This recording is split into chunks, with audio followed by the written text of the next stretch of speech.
যেটা হালাল এটা স্পষ্ট, যেটা হারাম এটাও স্পষ্ট।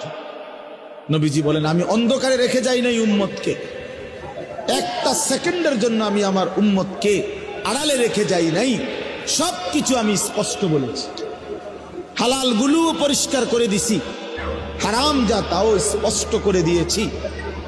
24 ঘন্টার যাবতীয় কর্মকাণ্ড আমি আল্লাহ স্পষ্ট করে দিয়েছি।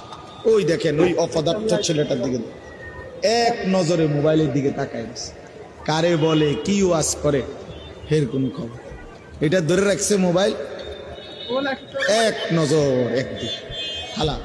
এবার ওয়াজ হয়, কারে বলে কি বলে, আমার এত কিছু দরকার, আমি আর আমার মোবাইল। এই জিনিস এই ছেলে পেলেদের আকসারের জীবনে 24 ঘন্টা পৃথিবীতে তার একটাই জিনিস, সেটা হলো একটা মোবাইল।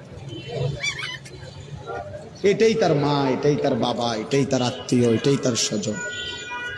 মোবাইলেই হাসে, মোবাইলেই কাঁদে, মোবাইল